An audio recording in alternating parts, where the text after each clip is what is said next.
This whole colostomy bag thing is fucking nuts. Well, you want to go ahead and start this thing? I mean, yeah, we can. It's up to you, man. Yeah. I want to make sure you're comfortable. We can pause if you need to. I can always clip it and edit it. It's weird too. It's like it's not that bad of a pain right now. It's annoying as sin. Yeah. It really is, man. It's annoying. Fuck. I bet, dude. But as far as it goes, I mean, I've had more severe pain, but this is like a consistent, steadily non-going anywhere. You know, like it's not like having a migraine and it like dies down a lot to where you're almost not feeling it anymore. Then you don't realize it, but it's gone. No. This is always here. And it's always like at like a 4, you know, like a 4 or 3, you know, and it's just annoying. Yeah. And it never gets less. It always gets more. It'll shoot up to like a 7 or 8, or I've had it at a 9 or a 10 where I'm just like on the ground rolling around. I can't do a fucking thing. Oh man, it just feels horrible.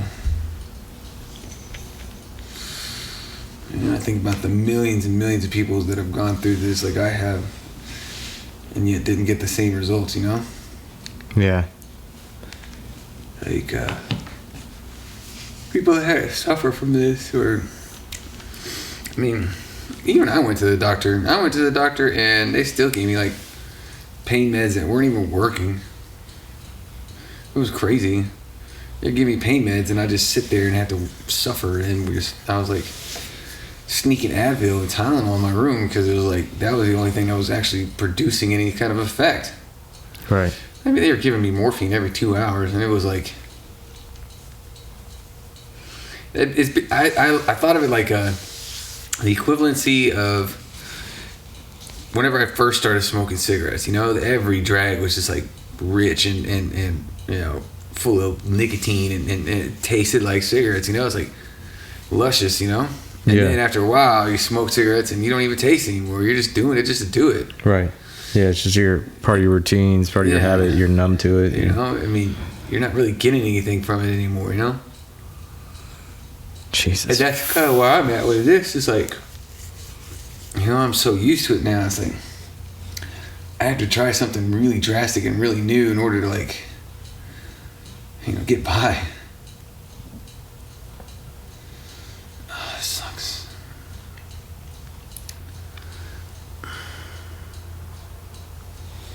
It sucks, man. Does your stomach feel all sore and stuff after the surgery still too? My stomach's doing great. No, I mean like where they... The stoma and everything? Yeah. No? The only problem I've ever had really with the stoma was yesterday whenever I was going to the bathroom. You know, it would hurt. And I could tell it was just because I was going to the bathroom. But I mean, other than that, it's not bad. I mean, you know, it could be way worse. Do you have control over going to the bathroom? No? Damn. No, I can sit here and just talk to you and just shit. God damn, dude. That's fucking foul. That's fucking foul. Sorry, but god damn. How often do you have to fucking change that out? About every 2 days. It just depends on if I have like a really big movement or not. It's rough, man. Man, it smells raw. Really? Woo, man. I can imagine. You know, man, inner cavity smell.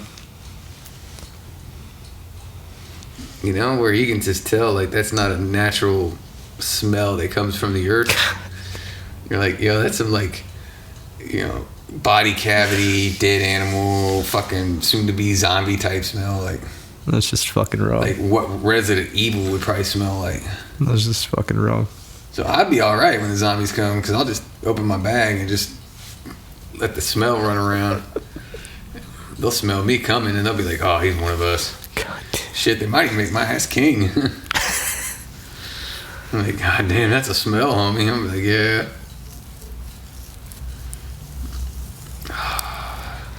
Yeah, I was was hoping so badly there'd be a way just to like turn off my asshole. Because like even when I go to the bathroom now in the bag, it's funny because I'll be going here, but I still feel it down there. Oh, really? Yeah. It's like a ghost thing. I'm like, oh God, I'm about to shit my pants. And I'm like, okay. Holy fuck, man. Yeah, dude. It's intense, man. It's raw. I'm sitting there going, man, if this is happening in my 30s, imagine my fucking 40s. Something terrible is going to happen. Or you're just going to be fucking rebuilt all the way. Yeah, or I'll be healthy as a fucking horse and everybody else will be dying around me. But the Clint sure was smart, man. He got all that bullshit done out of the way. Now look at his ass. He's 75 years old, healthy as a horse. Got a new bionic asshole. Fucking rad, man. He's got that fucking crazy bag on the side of his belly. Nigga ain't never got to take no shit. Just does it on his own, man. Never stop. Well, I just wanted to rewind real quick here. So, if you just only watched or listened to the podcast, last time we were just sitting here talking. You hadn't been to the hospital yet. And it was what? It was like a day or two after. No, it was maybe almost a week after we recorded the first podcast. No, it was just a couple days on me. Well, it was like Sunday to Thursday, I think. Oh, hey. You recorded Sunday or Thursday, and it was like... No, I recorded Sunday, but it wasn't it Thursday or Friday that you went to it the was hospital? like, I want to say Friday. That Friday of that week. And I went to the hospital, and I was there for like... about 2 weeks. Yeah, so we recorded that podcast. And things went downhill, to say the least, from there. High Noon came in town. And from the way that your mom told all of us, she came over here and you were in a lot of pain and forced you to go to the hospital. Yeah, I was laying right here on the couch like I always am, but, you know, I was just dying, and she's like, I can't take this anymore. And she took me to the Mansfield Hospital, and they were like, yo, man, you're gonna die. Like, you gotta go, man. And they got a hold of my surgeon, and they sent the surgeon the MRIs and everything that they did, you know, the CT scans and all the different scans that they did and everything. And he's like, get him to my hospital right now. He's like, he needs to have surgery because I guess the blockage was so severe that like I couldn't really like pass anything. Yeah, and your colon was about to burst. And yeah, they were saying they were worried about me being disdained, and you know, I could have very well just passed out in my sleep, and then, you know, one of my many places would have been burst open, and I would have been dead. Jesus. So I mean, I was literally days away from having that happen. So they transport you to Baylor. Yeah. Which I can only imagine is like a $5,000 ambulance trip. I'm sure it's something ridiculous. And after, 3 or 4 days there, they do the surgery? Yeah, the first 3 days I was there, they did a lot of their own tests. They did a lot of blood and scans. And, you know, Dr. Joy, he came in there and stuck his Shaquille O'Neal type finger up my butt, which I don't know why that was even necessary. If I'm in the hospital and I tell you that my ass hurts, I don't need you to fucking go in the hallway and find a stick and shove it up in there just to confirm it. But that's what happened. And just a word to the wise. Being in the hospital is kind of weird because at first you fucking hate it. You know, you don't want to be there. You hate it with a passion. You're like, fuck this place, fuck this, I don't want to be here, fuck this TV, and fuck this bed, and da-da-da-da. But then, after a while, like, you become kind of dependent on it. Like, I actually did not want to leave when I left.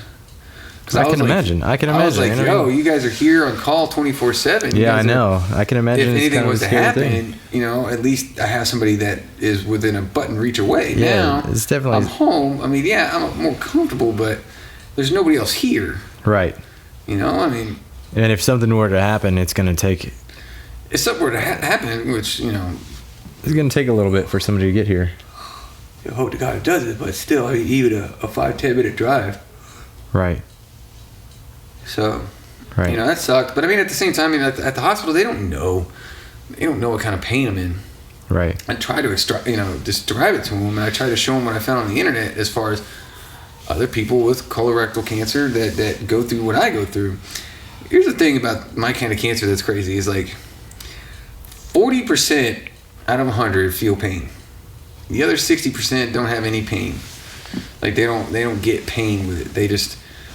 They know something's wrong because they can't go to the bathroom or something of that nature, but they don't ever have the pain like I go through. So I was like, lovely. You know, why can't that happen with the lottery, you know?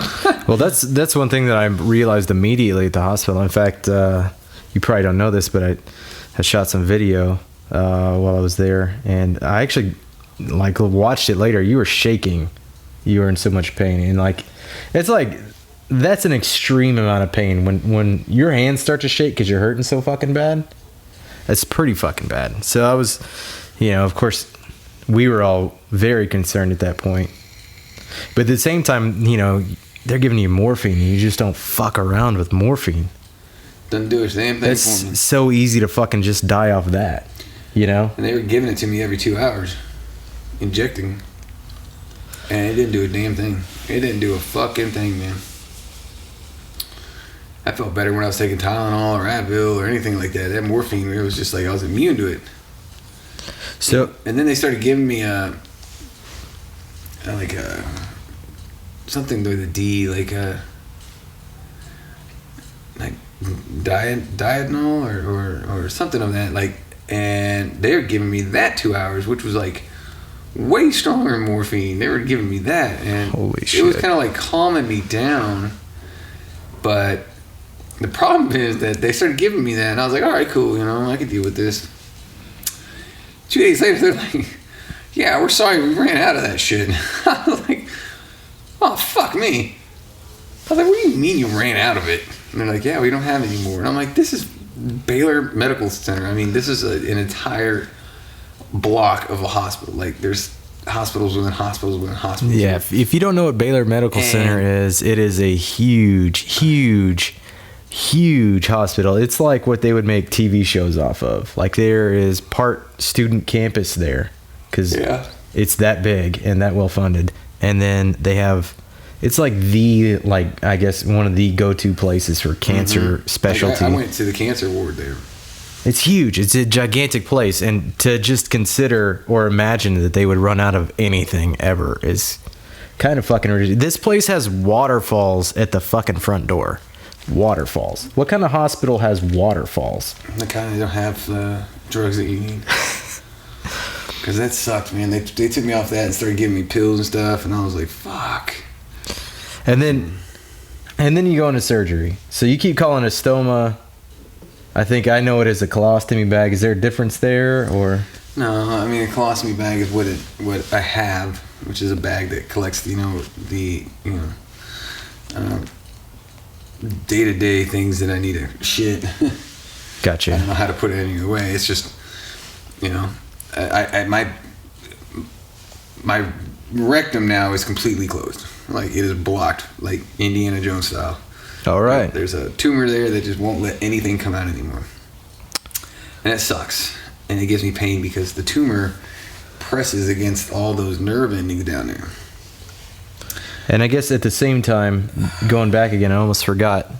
Did they tell you what stage the cancer was at this point? Stage 4. Stage 4. So now we've realized you got stage 4. You're going in. Colorectal cancer, and yeah. And you're going in and you get surgery. And after surgery, I remember I talked to you and you said you were feeling better. Oh, yeah. I mean, I am feeling better because, like, I don't have that pressure anymore of wanting to go, but I can't. There's a lot of shitty things in the world, man, but when your body, like, works naturally and it's like, okay, time to go to the bathroom, but then, like, you can't because there's an object in the way, then it's just a matter of, an unstoppable object meaning an unmovable, thing. Right. And it was bad. It was so bad, it was total hell, like. And so you're still in pain now. Oh, yeah. Is that the tumor or is that the surgery? No, the surgery is a cakewalk. You know, I mean, it seems crazy and it looks funny and it seems like it's a very fearful kind of thing. But honestly, like I was over the surgery within like 2 or 3 days. It was awesome because, you know, the surgery freed up that whole pressure. So now I can like go to the bathroom. I could release gas or anything like that, you know, without any real pain. Now, granted, I can't control it, so I shouldn't probably go out and like mountain climb or anything. You know, but at the same time, you can control it if you know your body and you know your bowel movements and you know, like, all right, I go to the bathroom 3 times a day. So, and naturally you would assume that you're going to be going to the bathroom in this bag about 3 times a day. But anyway, the surgery wasn't bad.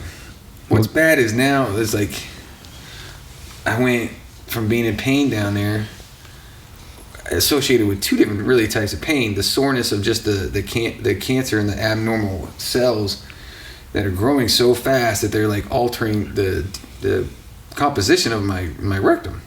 Right. You know, it's no longer just that soft kind of like, you know, fleshy part of your body, but now it's like a very calloused, hard, you know, and when I think about it, it's like you kind of want to put lotion or something on it to like help it out, you know, like you would anything else. But that doesn't help. Nothing helps. I've gone trial and error on so many damn things.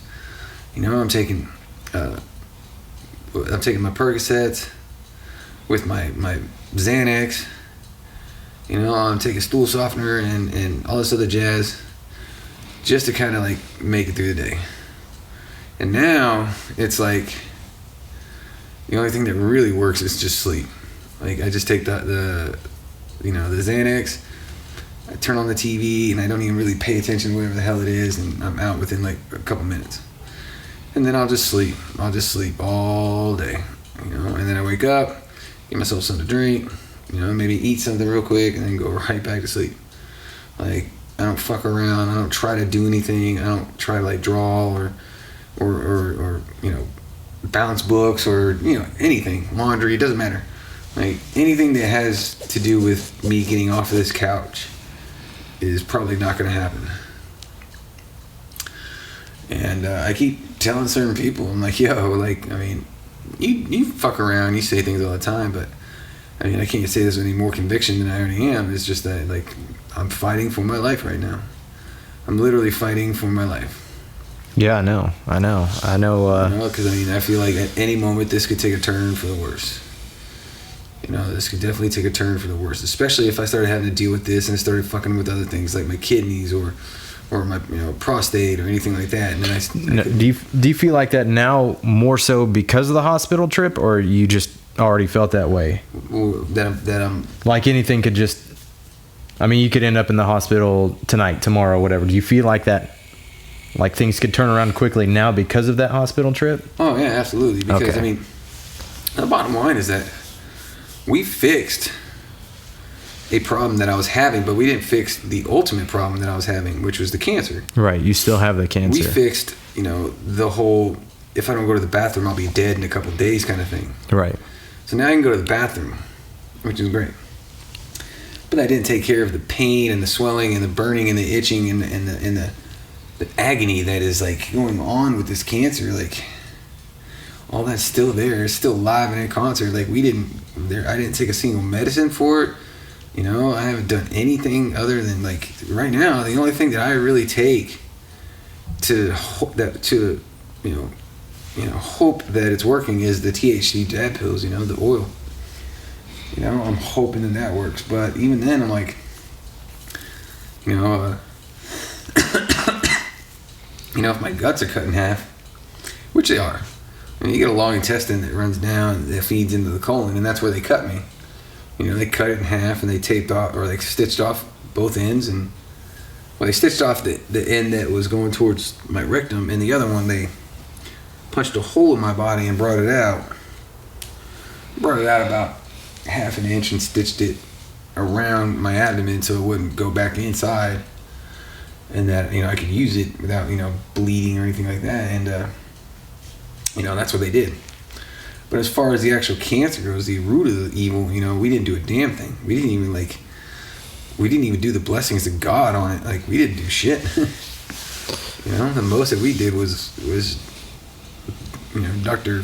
Flanges, man, he came in at 6 o'clock in the morning and finger banged it till I fucking almost died.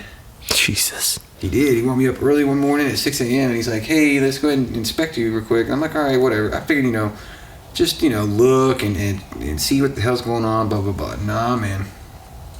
And I'm already tired, so I kind of roll over and I keep my eyes closed and I was like, do your thing. And, man, he took his finger and shoved it up my ass and then he would not let go. I was squealing and fucking screaming and I was moving. I was like, thrashing around. And he was still up in there, I guess he was like feeling the tumor or whatever. I don't know what the fuck he was doing, but it sucked. It sounds like it. Oh, God, it sucked. I woke up my mom and Kate because they were sleeping in the room with me. And they both shot up. They were like, what's going on? What's going on? Because, I was screaming. I must have woken up everybody on that damn hall. So, yeah, he never did that again. So that fucking hurt. That pissed it off, and it took a couple of days for it to calm down from that. Now you start radiation next week. God willing. God willing. I mean, everybody I've talked to, my surgeon and people that have gone through this and everything, they all tell me the same thing. They're like, you're going to feel so much better after radiation. And I'm like, I hope so. I mean, if that's the case, then I'll sit there all damn day. And you got to do that for 3 months, you said? Basically, yeah, 3 months. 3 months and then wait 2 months and see where everything's at. And if it worked, then great. If not, then they're going to want to go in and do surgery and remove what they find and then go back into chemo and radiation again. Jesus. 2016 is awesome. Yeah, that's an that's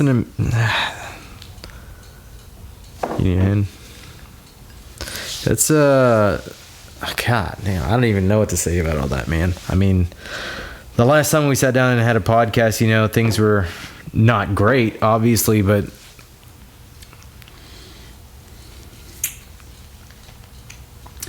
I wouldn't worry about this though. I'm a tough son of a bitch, man. I mean, I can put up with some shit. Well, that I know. I think all of us know. It's not like I'm just gonna I don't know. I mean, I can see how this could kill people easily because this is just excruciating, man. This is some real pain, man. It's just constant, nonstop. Yeah, it's always there, man. Well, and then in 2 weeks, you got that giant benefit in Waco. Yeah. Which sounds like it's going to be pretty rad. Yeah, it's really cool. Is that Zach and all of them are putting that on for me. It's going to help. These medical bills are not going to be cheap, but at the same time, I'm not even going to worry about that until I'm 100% healthy again. Right. It's just there's certain parts of the body that, man, when they get sick or they screw up or anything like that, they take you down. Well, I definitely agree with that, but I also think with cancer and surgery and going into radiation, I think all of that's going to kick you on your ass as it is. Sorry for the ass pun. That wasn't an intentional pun. Shit, I hope it kicks me right in the ass. But you know what I'm saying? Like any of that and the combination of that's going to put you out. This, everybody's telling me how bad chemo is going to be and how it's going to make me sick and all this jazz and how radiation is going to make me feel so much better and da-da-da-da-da. And I'm like, I don't care. I don't care if, I puke my fucking brains out and I'm like always on the couch just dying or something like that. As long as I'm getting better. Because I would rather be sick than in pain. I'd rather be like this knowing that I'm getting better. Right. Than be like this knowing that I'm only getting worse. Because, I mean, I am on so many fucking, just painkillers and bullshit that, I don't want to be on. I'm not a fucking pillhead like this. I don't like taking this shit, but at the same time, I don't like my fucking ass hurting. God right. Damn it. That's understandable. It's like one of those things where you can't really touch it. can't really find a solution to calm it down. I tried everything, every kind of fucking ointment they gave me, all the baby powders and everything, and even the oil and stuff, and just nothing, man. Nothing works. Sucks. Well, that is where, I guess that's where we're at on that for now, huh? Yeah. Broncos won the Super Bowl while you were in the hospital? Yeah. Yep, that they did, you know, I mean, they went out there and whooped their ass, which was awesome, minus being in this, you know, in the hospital for it. You know, but I mean, at least I got to see it, which was cool. And, I don't know, watching Denver win whenever everybody else doubted them kind of gave me strength. You know, I really did, because, like, I mean, nobody had them picked to go to the Super Bowl. And then when they happened to win the chance to go to the Super Bowl, no one picked them to win the Super Bowl. You know, everybody saw them as a fluke. You know, they were just waiting for them to fuck up. And I was like, Jesus Christ, not one person out there is going to give them a chance, you know? It kind of made me think about me, you know, like how everybody's like, oh, you know, good luck and da-da-da-da. But how many people actually really give me a chance? You know, that's why a lot of people are so sympathetic, because they're like, oh, you know, cancer is, you know, anonymous with death. You know, but I don't plan like dying like this. I'm not sitting here going, oh, fuck, man. All right, I'm going to go ahead and go. Right, and I don't think any of us expect that out of you either. I hope not, anyway. Like, I can't guarantee anything, but last thing I want is for everybody on the planet to know that I died from a cancer that affected me down there. It's not exactly the coolest thing in the world to say. I'd rather be something rad like, you know, Clint died from fucking, you know, like, getting cancer from fighting gangbang, you know, with shotguns, and he got shot in the chest and it turned into cancer. You know, it's just something cool. Did you just say you gangbang shotguns? I don't know what the hell I was saying. I was thinking more like if I was like fighting rival gangs and they shot me and it turned into cancer, or you know, it's something. I don't want them to be like, yeah, man, it was weird. Clinton went home one day and wiped his ass and it didn't feel good, and he went and got checked out and it was cancer, then he's dead. He spent the last 6 months of his life shitting on the floor and being in total fucking agony, and then he just died, and then his asshole just ate him away. Like, I don't want that. I definitely don't want that. I'd rather just go out somewhere cool, man. Anyway, I don't care. You know, if they were to call me right now and say, hey, Clint, man, that thing is just, it's gonna kill you, man. So you got about like a week. And I'm like, are you serious? I'm like, yeah, dude, dead serious. You got a fucking week to live, man. So, you know, do whatever it is you want, because what's it gonna matter? I'm like, you know what? You're absolutely right. You know, first thing I'm gonna do is jerk off on the home plate of the Texas Ranger Stadium. You know, and then just do whatever the hell, anything. I don't care. Whatever I feel like doing. You know, if I feel like going to a strip club butt naked and cover myself in peanut butter and cornflakes and start tackling the strippers and fist fighting them and shit like that, then I'll do it. Well, dress up like a mass vigilante. And I think luckily we don't have to worry about you doing any of that dumbass shit, because you're not going out. In fact, I hope I'm not going out. You mentioned wanting to talk about Needle Boys stuff. What do you mean? You said you wanted to talk, it was yesterday. You texted me saying you wanted to talk about some Needle Boy stuff, or the future of Needle Boys. Well, I just think it'd be cool if we just kind of go ahead and, you know, we got a cool format going on right now, but, you know, maybe revamp it a little bit. Yeah, that's kind of what I was talking to you about before, when we did the first podcast. It's always good to be changing. It's always good to be evolving. You know, being still and doing the same thing is stagnant.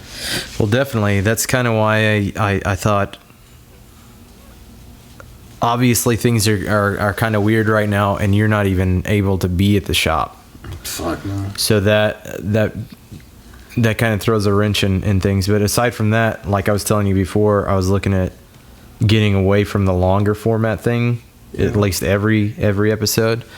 So basically what I was thinking about doing, because I told you kind of about this. I was thinking about going with more short episodes that are out more frequently, and then every now and then have those like one-off really long episodes, 30 minutes, 45 minutes or whatever.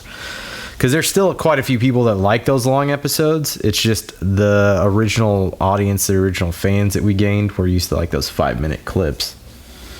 I say about, 5 to 10 minutes is a good length.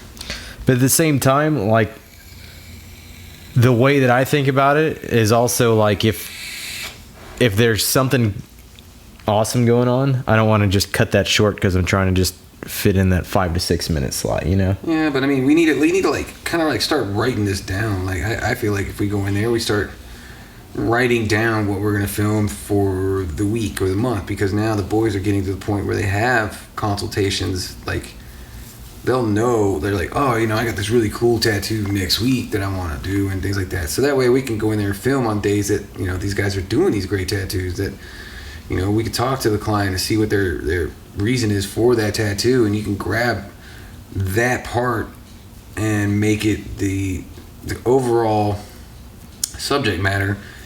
Think of it like Family Guy. Like Family Guy's always got like an initial plot with these little subplots that go on all around it, just for humor or for whatever, just to help the episode not be so stagnant and roll along. Right. And we could do the same thing. We could have like the major plot be Cody and his client, but at the same time you can add in like the bullshit that Danny has to go through with fighting with his client because his client is being an ass, or my shit about people yelling that I'm in the bathroom for too long because I'm pooping blood and having a hard time with my bag or whatever, just little things that No, and I totally hear what you say there, because that's pretty much what I was doing with the longer format, the season 2 stuff. At the same time, you didn't have to go hunting for like an overall theme, because a lot of that had to deal with setting up the newest shop, the most current shop. So like that first episode of season 2, for example, you had the DirecTV guys jerking you around. You had other issues going on in the shop. At the same time, you've got tattoos going on and people visiting and all this other stuff. So I totally understand what you're saying and completely agree. The only thing is I feel like towards the end of, I guess, what would be second season now, it was kind of just reaching for anything to happen, because I think people had gone through so much stress with setting up the shop and Isabel visiting from out of the country and people coming back to Sparrows and then leaving Sparrows. People were just so tanked out emotionally that literally everybody was showing up and just going in their room, and that's not to bag on anybody. I understand, because I was kind of emotionally out of it too. There was within like the period of that shop opening until like a year ago, it was just so much packed. You had the Tattoo Nightmares event, you had all this other stuff, Dunbar visiting, Isabel visiting, Cody came back. Yeah, and it's just all this stuff at once and everything else that happened in between, and it was just like, holy shit, man. Like, by the time we get to the March episode of 2015, it's like we're at the point where we just don't want anything to happen. Yeah, everybody's just going, I'm going into work today, I'm going into my room, and I'm not saying a fucking word because something else is going to happen, so that's kind of where we got with that. Plus, I couldn't spend as much time at the shop as I wanted to, just because work and everything. Well, yeah, I mean, I still do film for a living, so I have to make a living. Yeah, well, you and I both have to make money, So, and that was another reason for thinking about going back to the shorter format stuff. So if I can have, even one day a week, which would probably end up being one day every other week in a lot of cases, and just have 5 to 10 minute episode come out once a week, once every other week, I'd be super happy with that. And then say we have a day where it's busy, just because I know the shop, it's very unpredictable. The stuff that happens is super unpredictable. And so you end up with those episodes that are 30 minutes long because just way too much is going on, or you're harassing somebody with a guitar, or somebody trying to install DirecTV, and it's just something that you don't want to chop in half and say, wait for part 2. You just want to let it all play out. And so that's kind of what I'm thinking, is like smaller episodes, bigger episodes of cool stuff, and then the podcast on top of that. Eventually getting the boys on the podcast as well. Well, I like to see it to where like we need to think about the guys as characters, like Cody. Like, there's major guys that are always involved in this, and there's guys that stay out of this. Like Greg's always out of this. Like, no one hardly ever sees Greg on Needle Boys or anything like that. Right. Chucky's out of this, and Hector's out of it, Caesar's out of it. But you got guys like Luis and Cody and myself and Curtis and Danny and Brian. There's so many guys at the shop that we could focus on, just a handful of them, and really just write down like what they've done through the month and follow them, and see, like for me, like if we were doing me, like, February would be following Clint through the cancer treatment and seeing what's going on there, and seeing what is involved and what he's going through. And see, that brings up another subject. And in fact, Crystal was asking me about that. She was asking if I was going to film the cancer stuff, and that brought me to like a weird point where it's like, again, you reach this weird point to where you're filming and you're fucking around and you're having fun with your friends, and then you get to like the question of like, are you exploiting your friends, especially in like probably the worst time in their life, there's definitely like easy lines to cross there, where I don't want to cross the line. When at the end of the day, basically what I'm saying is, you've been my friend for 20 years, and I don't ever want to come across to you or anybody watching the show that I'm just fucking following you around through the shittiest fucking time of your life and exploiting that to fucking make $4 or $5 off YouTube. Does that make nothing sense? But like that. Like, ultimately, I say it like this: like, it has to be up to the artist, and they have to be either A, willing to put that out there, or B, not.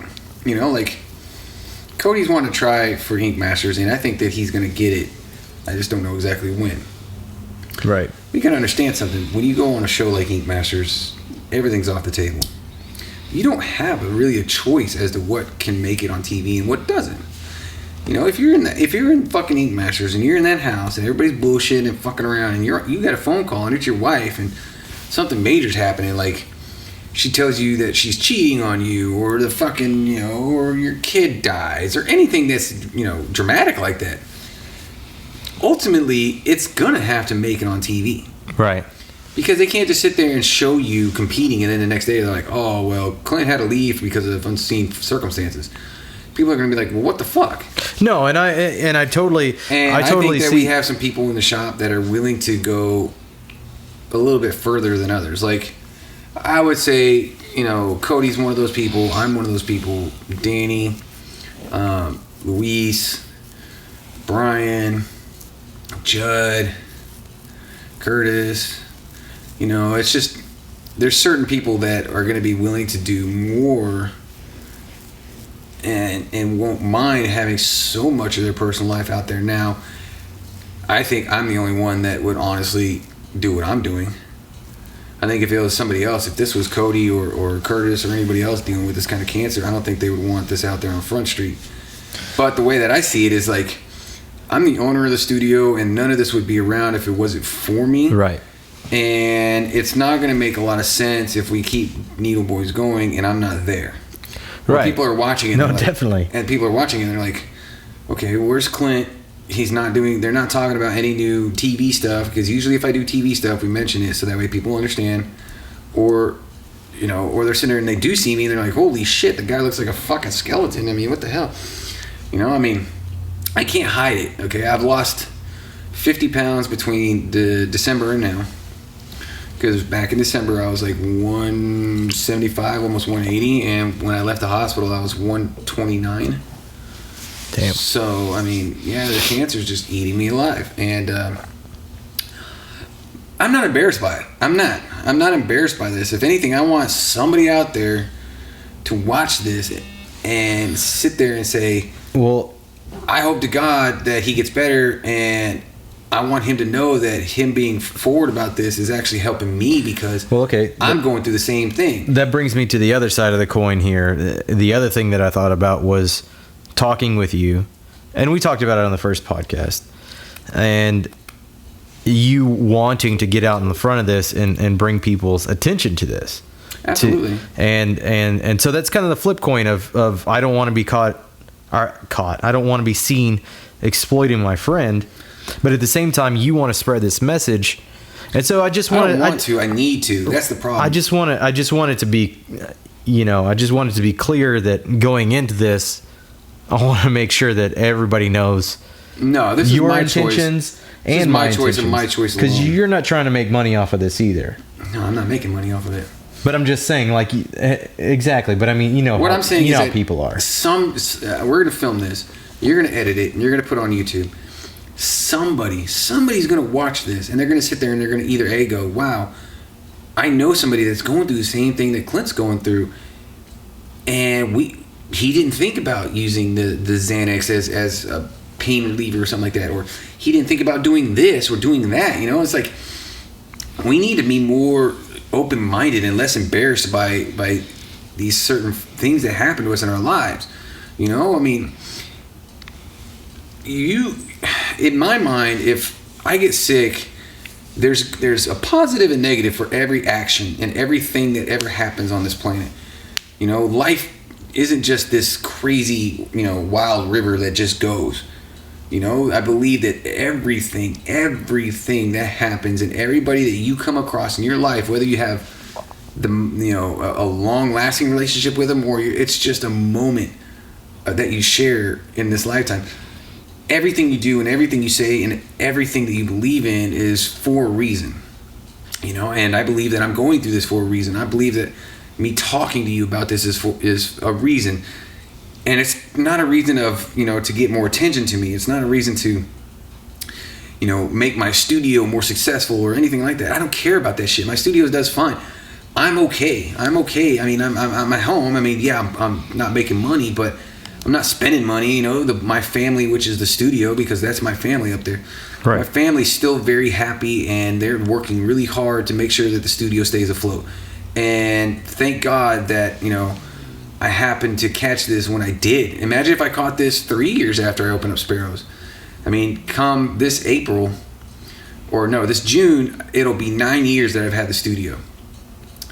And this is an ultimate test, because now, when I get out of this, which I will beat this shit. I can guarantee that. But when I do, it's going to teach me several things. Number one, it's going to teach me who I can rely on in my studio. Like, my boys are some of the most unbelievably caring and loving guys on the planet, and when they tell me that I'm their brother, I believe that. Like, we don't say goodbye to each other like, oh, I'll see you later, like, all right, brother, we'll see you later. And that right there doesn't sound like much of a difference, but it is. It's like, I believe them when they consider me like blood. Right. And the reason being is because I'm not at work anymore, yet they still go in every day at 1 o'clock and they bust their ass and they do what they do to not only pay the bills, but to put any extra money back for my life. Right. And that to me is amazing. That shows me that I can trust all the guys in my studio. Because now, ultimately, this would be the perfect time for them to start really scamming. Like, if they really wanted to, they can go in there and start doing, $500 tattoos for $100. Write that on the paperwork, and you're good to go. You could get away with it. There's always a way, and yet they don't. And they're even gotten to the point where they're taking money out of their own pockets every week and putting it in a collection and putting it in a box somewhere, so that way all these medical bills and everything that are piling up, when I get better, I have a little bit of capital to pay that off. I mean, it's just incredible how lucky I am to have such a solid crew of, the 12 guys that I have. It also taught me that, having a solid crew is one thing, but having the reputation is another. Like my studio in the last 9 years built such a strong reputation that people are coming in droves now to the studio. Like they consider us to be, you know, I mean, we are the only studio out in Mansfield, but not only are we the only ones, but we're the elite ones. Like right. if we weren't as good as we were, then somebody would have came by now and opened up another studio. Somebody would have seen us as been like, oh, they're just small time fish. We can go in there and rock and roll and do it. And that's what a lot of people do, like hair salons and nail salons, things like that. You see millions of them in your city or wherever it is you live, because of the fact that there isn't that one that's just so prestige that it makes it hard for other people to consider opening up in that area. Right. No, totally. You know, it's like you would not open up a fried chicken stand next to a fucking KFC. Right. You wouldn't open it up next to, you know, some big conglomerate fucking, you know, fried chicken restaurant store or something like that, you know. You wouldn't open up a hardware store next to a Home Depot. You know, that Home Depot is a huge business, and there's no way in hell that they're going to lose any money, sleep, or customers because of you. They're really not. I mean, there's nothing that you're going to do that's going to make you so much more valuable than that Home Depot because of the fact that I have too many resources and assets to back them up. Right. You know, but I got lucky. I got really lucky because when I started Sparrows, I started off strong and I took every single dollar that I ever had, put it back into the studio to make it what it was. Because I knew that there was going to be a time in my life that I was going to be dependent on the studio. Now, did I know I was going to be dependent this fast? No. But nevertheless, it proves that what I did was right. All that money and effort and time and energy that I put into the studio is literally going to be saving my ass. Right. It's the reason why I'm going to be alive is because of the fact that I put so much effort into something that I believed in. So, I mean, that's something that I want to show people on here is that, you know, nothing you do is taken for granted. You know, I mean, if you believe in something and you know you can do it, then do it, you know, and don't hesitate to do it because you never know that there's other reasons for wanting to be what it is you want to be and do what it is you want to do. I never in a million years would have thought that by being a tattoo artist and opening up a tattoo studio was going to be the one thing that was going to save my life from fucking colorectal cancer. I never thought that. I never thought that by going on Ink Masters that it was going to eventually present an opportunity to be a spokesperson for a nonprofit organization to go around the country and to talk to people about something that I really want to talk about. Right. Like, this cancer right here, yeah, it sucks and it hurts and I don't like it and I wish I didn't have it. And every single day I wake up, I'm like, please, God, let me fucking just get rid of this.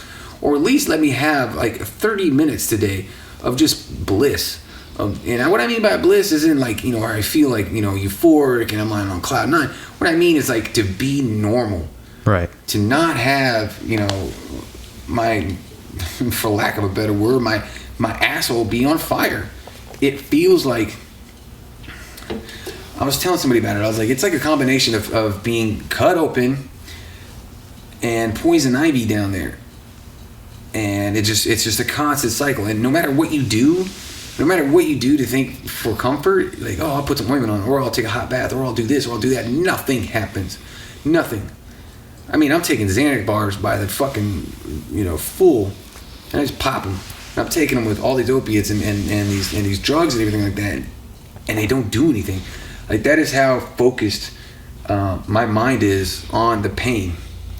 And I wish there was a way, and I've actually tried to like meditate and get to a point, you know, to where I can separate myself from this. But it's hard. And the only thing that I really know that keeps me going right now is obviously getting the radiation, the chemo done as fast as possible, but being public about this by doing this podcast, by doing it with you. You know, I want at the very least people to know that Clint Cummings was a tattoo artist. He was on Ink Masters, and he put every goddamn effort and, you know, amount of strength that he has into informing anybody that's willing to listen that this is something major, that you do not want a single bit of this. You do not want this in your life, and it is so unbelievably easy to detect this and to not let this happen to you. Right. All it really takes is that we as a society need to let people know that the testing for this is wrong. You know, the testing right now for you know, colorectal cancer starts at age 50. I know for a fact that at least, 50% of the people that deal with this cancer, probably even more, are well younger than 50. Yeah. I know so many people that are in their 20s and in their 30s, some in their teens, a lot of people in their 40s that are dealing with this. And it's a product of the way we live. It's a product of constantly going and getting fast food because it's easier than finding something healthy. It's a product of, putting different things into our bodies that we don't even know where the hell they really come from, but we just do it anyway. Right. It's a product of ignoring your body when it gives you signs. And what I mean by that is like, if you're having months there where, you don't have, if you're having diarrhea for months and months and months, or if, every time you eat or something like that, you get a little bit of a stomach ache, or it's harder to go to the bathroom, or things like that, and you're like, oh, fuck, I'll just take some Pepto or something like that. No. You know what? Set up a doctor's appointment and have them do an actual check. It's not hard, and I'm telling you, I wish I would have done it because it would have saved me all the grief and pain that I've gone through. And I have gone through some really, really, really bad nights of pain, man. I'm talking really bad nights of pain. Like a broken arm is one thing, and all this other stuff that you could possibly get, whether it's headaches or toothaches or anything, that's fine and dandy. But man, when it comes to your asshole, man, I don't think there's much worse, man. I really don't. I don't know what could be out there that'd be worse than this, man. I really don't. Because not only does it fucking hurt and it's irritating and I can't sit still and I can't be comfortable, it puts the fear in you of eating. And before I had the colostomy and everything, I was worried to death because I was like, I was in pain, obviously physical pain, but I was also in the pain of my body digesting normally.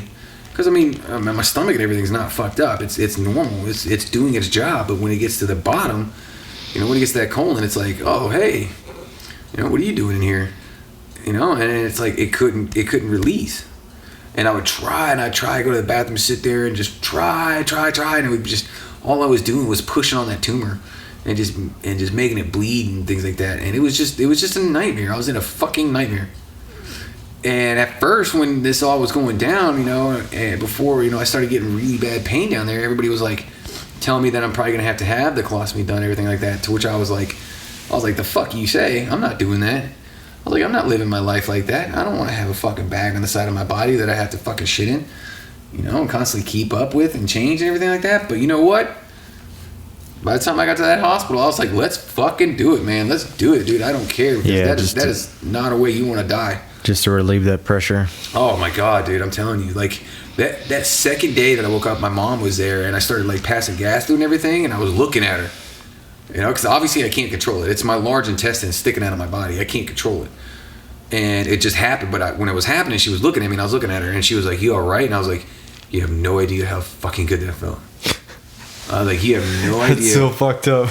It's just the pressure. You guys, everybody out there that's watching this, doesn't matter if you're a boy or a girl, a man or a woman, everybody out there has had a point in their life where they've had like really bad stomach cramps and really bad just stomach problems, which didn't really go away till they went to the bathroom. Right. Like you either it hurt like a motherfucker for a little while, but then you farted it out, or you went to the bathroom and something like that and you felt better. Now imagine that kind of pain, but you couldn't do it. Right. You can't get it out. That was my life. That was my life in a nutshell. And that shit just doesn't go away. It doesn't like seep out of my ear or anything. It's in there.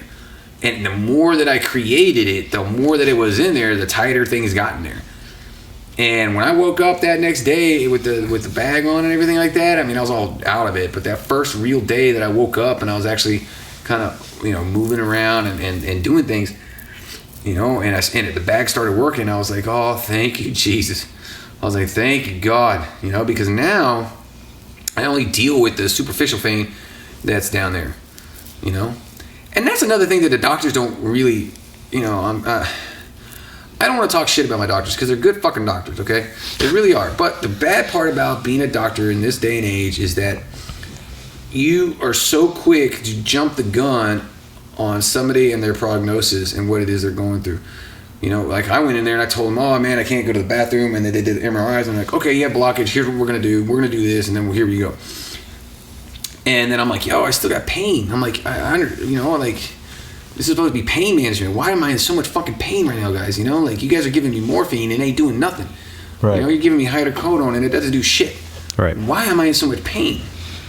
And they're like, oh, radiation is the only thing that's going to help. Da, da, da, da. And I'm like, I'm a smart son of a bitch. I don't take no for an answer very well.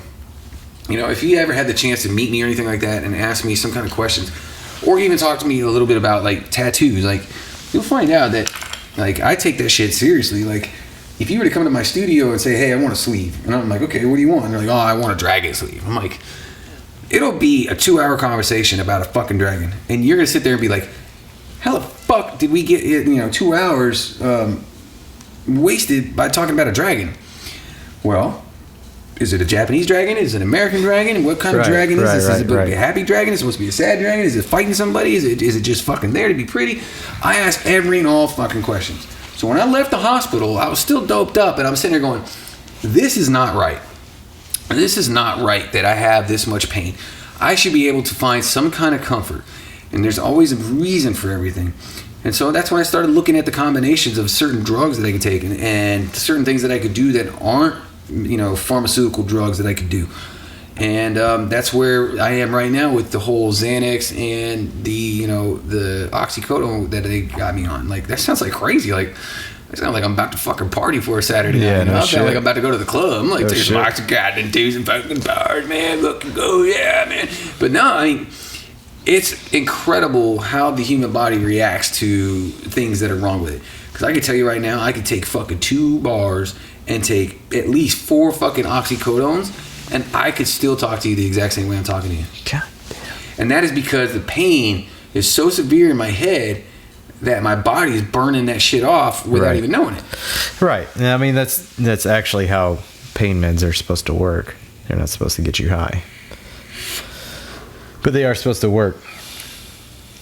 So now it's just a trial and error, man. Tomorrow I'm going to go to my doctor and see about getting Lyrica. And the reason why I say that is because Lyrica is kind of a nerve blocking agent, if you will. Like, it blocks certain diabetic nerves and things of that nature. And I'm thinking that might be something that I need to look into, because I have the rotten fucking luck of getting cancer in a certain place that is, just packed full of nerve endings. I mean, you have way more nerve endings in your rectum than you do in a lot of places in your body. Right. And unfortunately, that's where mine is. And the tumor is literally pushing up against all that. So, I mean, if there's a way that I could slow down the swelling of the tumor and get some kind of chemical or something in there that would stop the signal that is being sent from down there to my brain to make it more comfortable for me, then that's going to be ultimately what I want to do. And people are always, first of all, and another thing before I go any further, I want to put it out there that I need to thank every single person that's helped me. Like, every single person that has helped me in this with either, just their messages or the GoFundMe stuff or whatever. Anything you do, I mean, that is just, it how can I put this? It gave me faith again in humanity. Like, and we live in a world that is so driven by social media and selfishness that I figured, I was gonna do the GoFundMe thing because the boys at the shop said to do it, and I told them, I was like, well, get it going. I'm not one for charity. I'm never like that. If you know me, I'm always gonna put people in front of me. I'm always gonna I don't know what it is about me. I just have a big heart. I'm just pulling it up here just because I did realize we talked so much about so many different things last time. Not so many different things, but we just jumped around so much last time, and it was the first podcast. So we were kind of both trying to get a feel for everything. I did want to make sure that we mentioned this time he is still running a GoFundMe. So go to gofundme.com/Clint's Cancer Battle.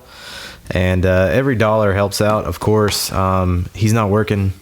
All of us are pulling everything we possibly can together. Which brings me to another point. We are talking about filming Needle Boy stuff.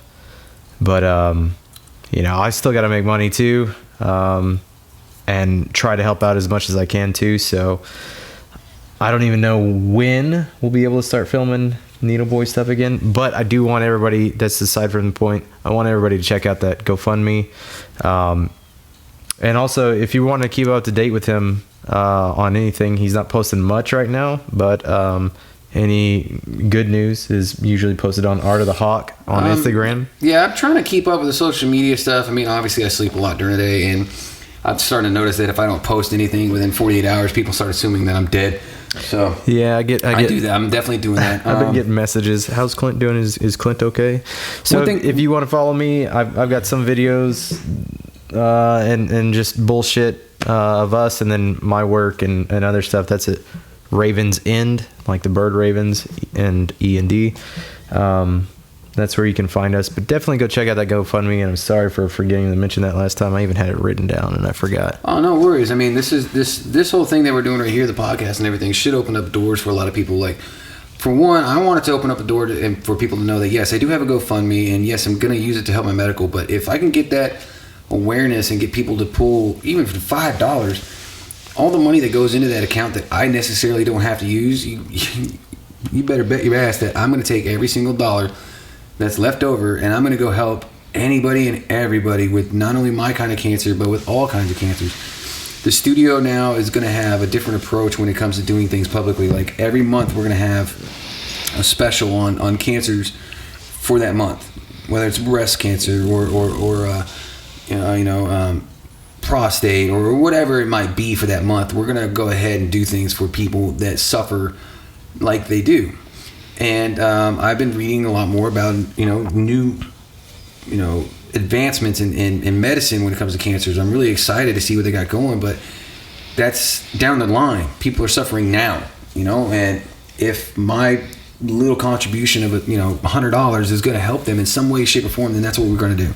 Right. Another thing too is that if you guys are watching this at home and you guys do podcasts or anything like that, or if you own a tattoo studio, or if you do car shows or drone things or anything that you might want to put out there on YouTube, and you're sitting there going, man, I could really use a good videographer or anything like that, then hit us up. I mean, we love doing Needle Boys and everything like that. The only problem is that Needle Boys is our brainchild, and it's not a very profitable brainchild at the moment.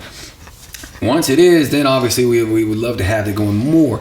But until then, if there's anything that you feel that Eli can help you out with, then by all means hit him up. We've explained multiple times that the Needle Boys thing is a very special thing to Eli and I, because it's, looking back on it, it's just a documentary. It's a time capsule, if you will, of just the progress that Eli and I have made, both as friends and as business people, and we've taken both our talents and we've watched them grow over the years. And that's not something that's just for us, is what I'm trying to get at. Eli services are amazing, and you can have him work for you at such a reasonable rate compared to what other assholes are probably going to rip you off at. And the same thing with me, I can do a lot more than just tattoo. Like, if you're watching this and you're like, an advocate, or you're somebody that works with, a non-profit organization, and you think there's some kind of way that I can help you spread the word or help in any kind of way, then by all means reach out. I am not like some crazy celebrity. I'm not this guy that fucking kicks it with Seth Green and all these kids on the weekends or anything like that. Okay, I'm just like you. I come home, I lay on my couch and watch HBO, and I go to work. I punch in or punch out. So I mean, if there's anything that both him and I can do for you, whether it's through business or just simply spreading the word or anything like that, then please feel free to drop us a line.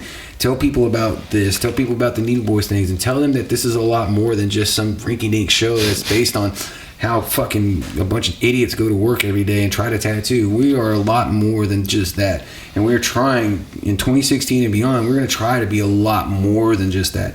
I mean, you're going to see a lot from me from the cancer awareness, and I'm hoping to God I see a lot more from you, with the independent films or the commercials or the podcast or anything. That's the biggest thing for me as far as Needle Boys goes. Of course, doing film as a living. 90% plus of the time I'm working on other people's projects. I'm working on other people's ideas, and Needle Boys has always been like the one thing of my own that I could fit in. Like, I don't have the time to make a full-fledged hour and a half independent film because in 2 days I've got to go film something else for somebody else. But I've got a few hours for free, so I'm going to go to the shop and film Needle Boys. So that's always kind of been like my outlet. I never got into this business to film shit for other people. I got into it to film my own stuff. But if you want to make a living at it, that's just kind of how it always goes.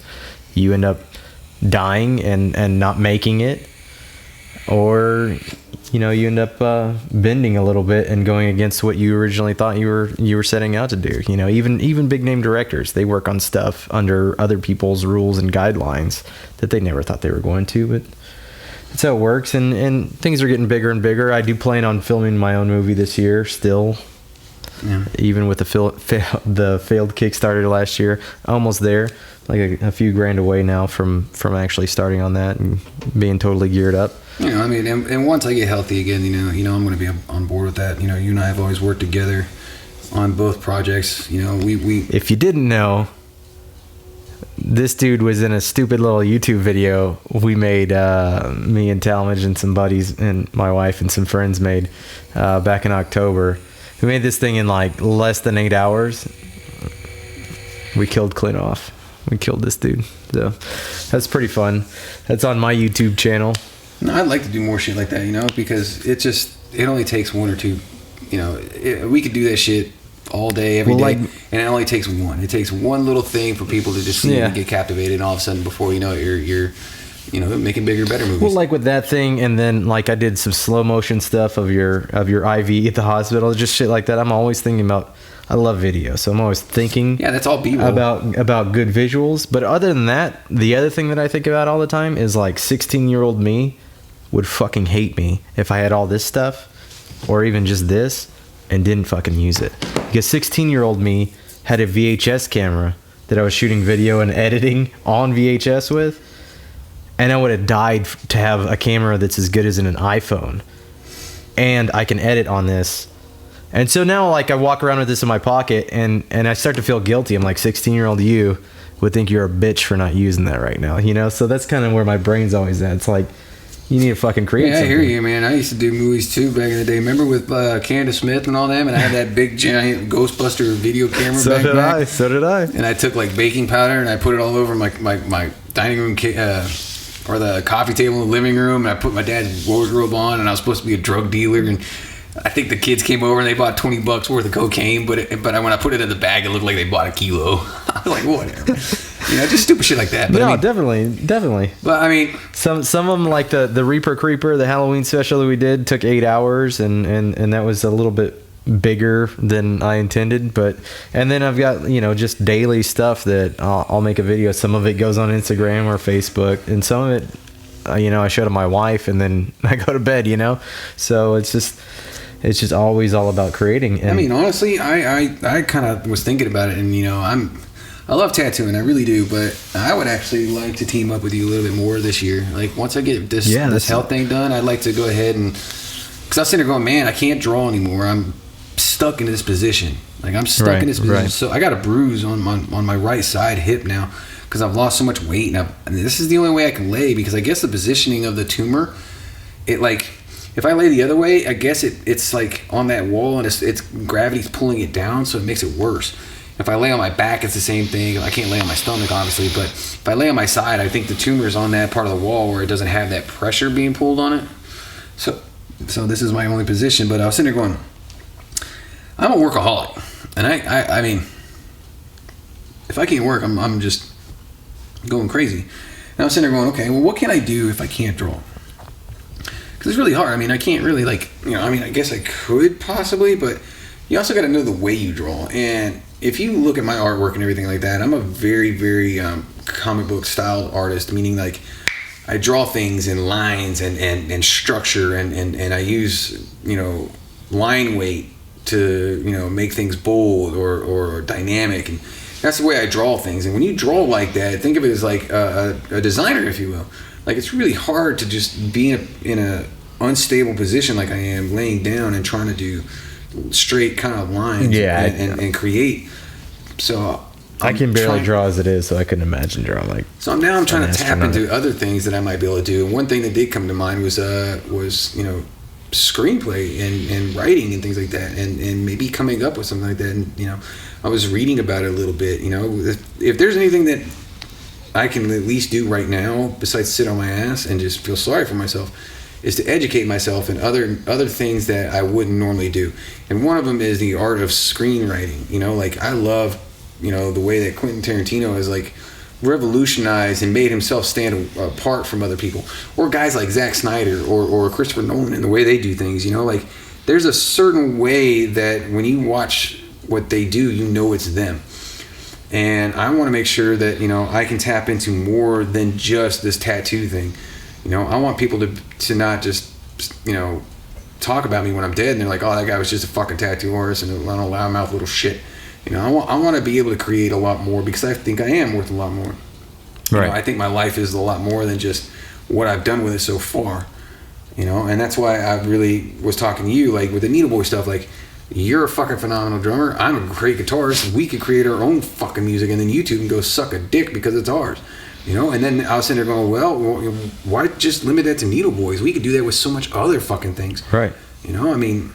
You and I have the talent to come up and compose of, not the greatest fucking music, but we could do that for films that we create, and I just want to get more into it. I really do. I see this happening to me as God kind of telling me that, there's more for me to do out there than what I'm doing now, both, talent wise and with people. Like I help people every day.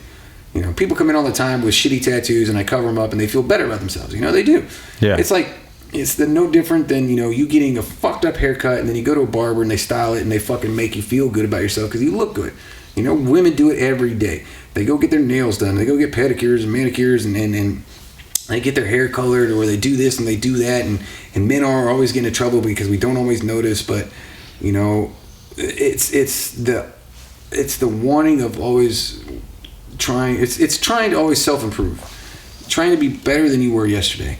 And I'm the kind of person that if I live my life, I know that I'm a multifaceted kind of talent. I'm a kaleidoscope. I'm not a fucking telescope. Right.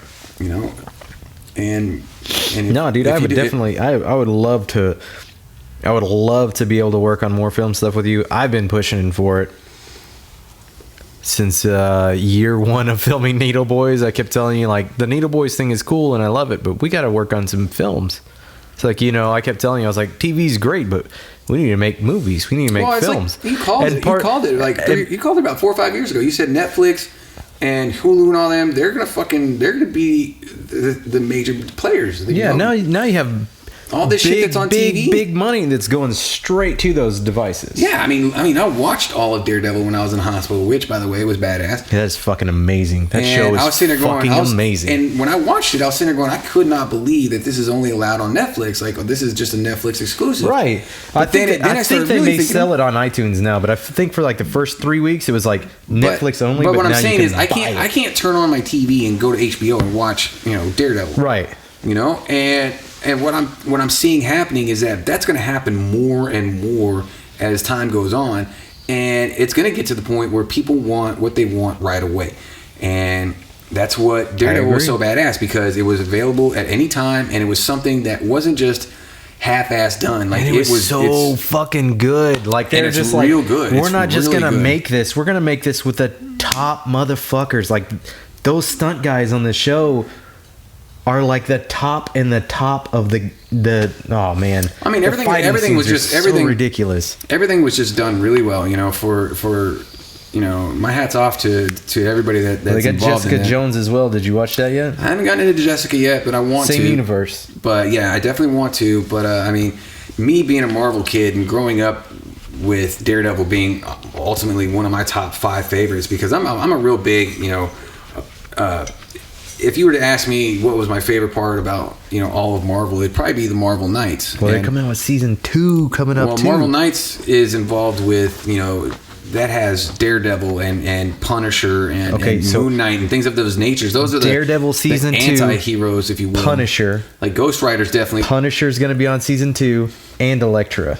Yeah, I know Elektra's going to be there, and I would not be the least bit surprised if if this thing takes off as well as it is, if you see by season 3, there will probably be an appearance by both Ghost Rider and Spider-Man at some point or another, because it's very hard to tell a story of Daredevil in Hell's Kitchen and not have those two key players, because in the comic books, Daredevil always did what he did, and Ghost Rider is the purest form of vengeance, and he doesn't put up with shit, you know. Like, so Jessica Jones has Luke Cage in it. Yeah, well, yeah, because they're like fuckers. I'm saying he's a bad motherfucker too, dude. So I wouldn't be surprised if you see that somewhere down the road if Ghost Rider comes into play, because you know these people that have the contracts, like I don't know who has it exactly, but whoever has the rights to Ghost Rider and all that, they shit the bed so fucking much. I'm like, how the fuck do you do that? But I could see Ghost Rider playing out really well in Daredevil, and I could also see Spider-Man making an appearance in Daredevil, because you know they're very, very interlocked. I mean, Daredevil and Spider-Man are interlocked like crazy. Like, you really can't tell too much of Daredevil without Spider-Man being involved in some way, shape, or form.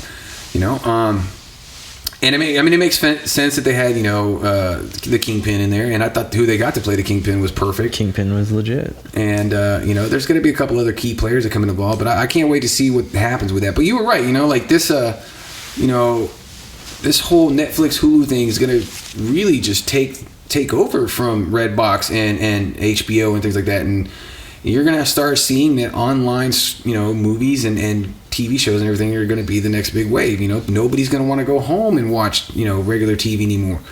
You know, I mean, they're not. They're going to go home and they're going to, you know, turn on their smart TV and they're going to go directly to Netflix or HBO. Well, I mean, that's all I mean, Netflix or Hulu, and they're going to fucking do it. That's all I've done for 7 or 8 years now. Mm-hmm. Is I've only had Netflix and Hulu. So that's why I was sitting there thinking about it. I was like, man, you know, I love tattooing, but it would be really nice. And we were going to do the band thing again, and I still like to do the band thing again. It's just, I think that I would have a little bit more fun and less stress working with you on the film thing, because...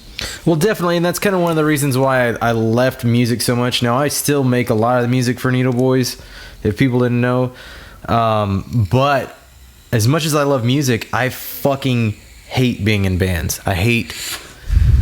Well, I don't necessarily hate it, but I would always get so far. You go to the studio, you go and you record, and you get all this stuff done. Steps, dude. And then you know, yeah, you're like 15 steps in, and somebody bails or you could whatever. You could have a great drummer and awesome guitarist and a bassist and everything, and then all of a sudden the fucking lead singer's like, I'm out of here, and then all that shit goes to nothing. The difference with film is that, especially being the creator, the writer, the director, you're going to show up and you're going to play by the rules, or you're going to get fucked and I'm going to get somebody to fill that part. And that's it. Like, don't mean to sound so harsh or rude, but sometimes you have to be, because people have to understand, like, this is what you signed up for, and you're either in or you're out. And then there's so much more control. And yeah, it is more relaxed, but also at the same time there's a lot of other objectives to overcome, and those are kind of fun for me as well. Yeah, I definitely think that'd be cool. I just know that, you know, being sick like this is really opened my eyes, and it's kind of like, not that I didn't have before. I mean, I definitely had a fire in my ass before. I was more that guy that just never could sit still. Like, I was always doing things. I was up till 4 or 5 in the morning working on the shop, or I just didn't know how to relax. And that is one that has been, just so people most people don't know this, that has been one issue with filming Needle Boys. And then this also applies to, like, what we were just talking about, filming the entire process of, you know, the hospital stays and the cancer stuff. You are an incredibly hard person to keep up with. Not only do I have my own stuff going on and my own business stuff going on, and work and family, but then to figure out what the fuck you're doing most of the time is fucking impossible. Because usually you're so nonstop, and you just don't fucking, I don't know, it's fucking hard to catch up. And it's like, almost like, once I finally catch up with you on a day, I have to just fucking run at full speed to keep up. So that's one reason why sometimes Needle Boys episodes just go to shit by the end, and then I don't know how many Needle Boy episodes you have where it's just like me tearing the shop up and being constructive or something like that. So yeah, but I mean, there comes a point to where I'm half the way filming that, and I realize it's fucking 6 a.m. and I'm exhausted. Yeah. And I'm like, the camera's gone, it's dead. So I'm shutting this bitch off, and I'm going home, and I'm gonna pass out. And that's when you're usually like, hey, why don't we tattoo your leg? And now I have cancer, and now it's like, oh, finally, we can get this motherfucker. It's still hard. Well, now I'm going to all the doctors. I'm like, hey, so what are you doing? You're like, oh, I'm at the doctor. I was like, oh, okay, well, cool. Like, yeah. if I was going to film all of the process, it would be impossible. It's going to be a little bit harder in the next couple of weeks, too, because they're really being aggressive when it comes to the radiation and the chemo, because they're telling me they want to do it both at the exact same time. Right, that's what I heard. And the window is 8 to 12 weeks, so that's 3 months, and then 2 months of seeing how I do, and then after 2 months of doing the chemo and everything like that, they're going to do some more tests and see if the surgery is going to be required on my colon. There's a lot of what ifs, like, if I do the chemo and everything and it works out great and they can't find any remnants of the cancer, then ultimately the colostomy and everything is going to be reversed, and they'll attach everything again, and I'll be good as gold, or as good as I can be. I'll be just your everyday American with a normal working butthole, and I can go and do whatever it is I want to do. The worst case scenario is that I don't respond too terribly well to the cancer and everything like that, and I have to go through more vigorous radiation and chemo, and there's going to be a chance that I always live with this bag. I'm always living with the colostomy bag, but I mean, you know what? I'm not going to be embarrassed by this. I'm not. I refuse to do that. I can see so many people just being completely embarrassed by this and just, falling into a depression, things like that. And I'm like, fuck, man, I'm just happy to be alive, Right. I'm looking at it as, God does not put anything on your shoulders that you cannot bear. And we do not know the role that he has for us. And I believe that my role is that he put me in the position to be well known amongst a lot of people. And I have a lot of people in the world that look up to me and want to become artists and want to become tattoo artists and want to do this and want to do that. And that's great. I want to be able to inspire and help those people. But at the same time, I'm hoping that I can inspire them and help them to change their attitude just in general when it comes to life or anything like that. Everybody needs to quit hating on each other. Everybody needs to quit talking shit. It doesn't seem like there's too many people in the world that are willing to give out compliments. Like nowadays, all these fucking kids and everybody that's fucking trying to do something, they feel like the only way they could be successful at it is by bringing other people that do it down. Right.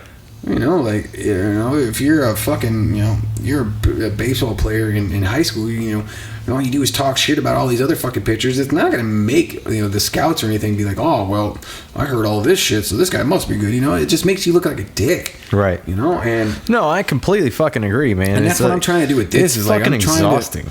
I'm trying to let people know that I'm not embarrassed by this. I'm not embarrassed in the least bit, because I was sick for a long time there, and I kept it, behind closed doors, and it was my right to do that. It was, it's me personally. If I want people to know about it, I will. But, once this all happened, everything like that, I don't know if it was just something snapped in me or what, but something told me that I needed to be more public about this, because this is my chance to be a hero. This is my chance to, do something that I feel like will only bring positive, even if just one person in the entirety of the cancer in my life, if just one person comes up to me and says, hey, Clint, man, I followed you and I heard what you said, and if it wasn't for you and your adamant, constant, bombardment of this kind of cancer, I don't know if I'd be here right now, because I took your advice and I went and got tested, and they found something early, and I was able to eradicate it before it was too late. That's what I'm hoping on. That's what I hope I get from this. I really do. I would love nothing more than to be, somebody that helped get rid of this kind of disease. And it's always going to be this way, whether it's the Black Plague or the smallpox or anything, there's always going to be something that comes up in our life as a species, and it either lingers or we eradicate it quickly because of how well we come together and talk about it. There's too many kids these days that are embarrassed by STDs and things like that when they need to be, they need to be less fucking stupid. Quit being fucking stupid. Really, like, quit being fucking stupid about, like, what it is you have or how you got it and everything. Man up, How did I get this cancer? I don't know. That's just think about this kind of cancer. It's not it's not hereditary. It's not genetics. It just happens, guys. I mean, there's a very real chance that this probably happened from the years of being fed, processed food and preservatives and things of that nature. And it's just, quit being scared about shit you don't understand. Just get it taken care of. Like I'm that way. When they told me I had cancer, the first thing I did was like, okay, well, what exactly is cancer? And then it was just the rapid growth of abnormal cells, and that's nothing to be embarrassed about. It's not like you're a dirty bitch or anything like that. It just happens. It's up to you on how you handle it. You can either be at home and cry about it and just stay locked up and then just be that kind of person, or you can be an advocate for it, and help people and inspire people. And that's what I want to do. I even talked to Jennifer, who's my agent, and I told her that while I'm going through chemo and everything, if there's a time during a weekend or something like that I can, what I was going to do is go to these, I was going to go to St. Jude's. I was going to go to all the cancer centers that are around me and start going in there and getting hooked up to my IVs like I always do. But I'm going to start visiting with these kids that are like between the ages of 10 and 20. The kids that know me, that know my show, and I want to be there with them and do everything that they do and show them that they're not alone in this. And if they could see somebody that goes on TV and does tattoos and they're like, oh man, look at his hair, that guy's fucking crazy, I like him a lot, and I show up at their hospital and I'm the exact same way they are, like with IV and everything like that. I mean, that doesn't take much out of my day. What is that, a day? Not even. And then God only knows how much you can inspire somebody, just by giving that little bit of time. Well, I mean, I agree with you. I think that's great, and I'd definitely be down for the ride for any of that. Oh wow. Sorry, the TV just started. Policy, bitch. But I think also at the same time, you may not be realizing that you've already been inspiring people by just the few people that have reached out to me to ask how you're doing. Even just today, in fact. Let me turn this volume down then. Stop it. Stop it. ZB. I don't know what you got all over your head, dude, but I'll have to brush it out here in a minute. But yeah, I mean, people asking about, like, is it hereditary? Does it run in his family? Shit like that. And I'm like, no, this doesn't run in his family. And they're like, well, maybe I need to get checked because they're the same fucking age as you. Yeah, I mean, that's exactly. I've already been hearing that from people. And I'm like, it's kind of fucking weird because this sounds bad, but the first thing that came to my mind was I need to get my asshole checked. I did not think that. I wasn't like, I mean, seriously, like, obviously people are thinking that though. And that's what I'm saying is, like, you're already bringing this, I'm explaining it poorly, but you're already bringing it to people's attention. And just after today, my most recent experience, a lady we went to high school with was like, I'm forcing my husband to go to the doctor and get checked because of Clint. Yeah, I mean, and seriously. I'm like, that's so fucking weird because the first thing I thought was, what the fuck can I do for my buddy, right? Like, just stupid, like, I can help him, right? Like, just dumb thinking, honestly, when it comes down to it. When everybody else is like, I need to get my butthole checked, like, because this is a possible thing.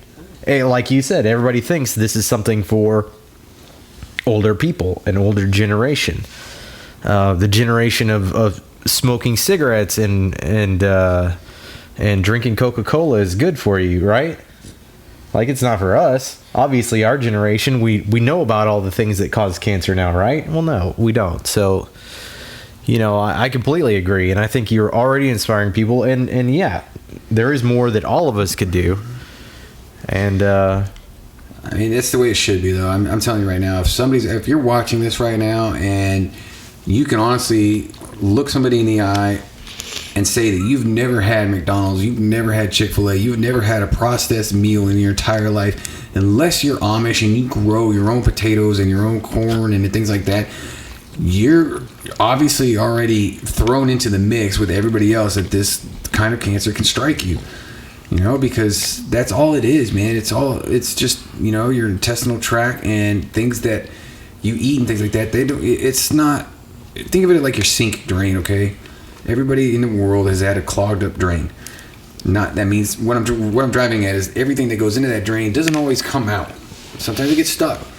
And if you have any kind of abnormalities or problems in the bathroom or, you know, just whatever, you know, save yourself the fucking hell that is my life and go get checked. And it's not hard, man. It's really not hard. You know, it sounds embarrassing, but a colostomy will save your ass and it'll tell you so much about yourself and so much about what could happen in the future. You know, if you have kids right now, if you have kids in depth, you need to fucking do it. You talking colonoscopy? Yeah. Oh. Why would I say? Colostomy, I think. Well, I mean, whatever. Colonoscopy. Colostomy, you know. You're fucking with me right now. I'm not fucking with you. I just want to make sure that somebody out there who could be ignorant as fuck doesn't try to go get a colostomy. Because if they go in there, they'll know what they're talking about. You know the type of... Okay, I'm just saying that. But what I'm driving at is like, it's a real easy process. They'll put you in twilight, which doesn't mean you will go completely under, but that you will be so sedated and so relaxed. And then they just literally just put a camera up there and they check. That's all it is, man. They check and they see and they can spot things a mile away now. They'll see something that is so minute and so tiny that you would think that it was nothing, but these people are smart enough to know. They'll see it and they'll be like, that right there is a problem. They're gonna be like, that right there, you need to get something done for it. And they'll put you on some kind of regimen or they'll figure something out and you will be so far ahead of the game compared to me.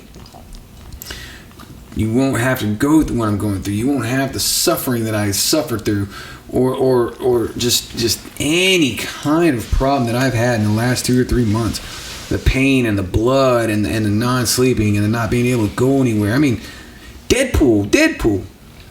In a million years, if you would have told me that I would be living in a time that a movie like Deadpool would be out, I would be like, no fucking way. There's no fucking way that a movie like Deadpool is out. Because number one, up until this movie came out, there was not that many people that knew who the fuck Deadpool was.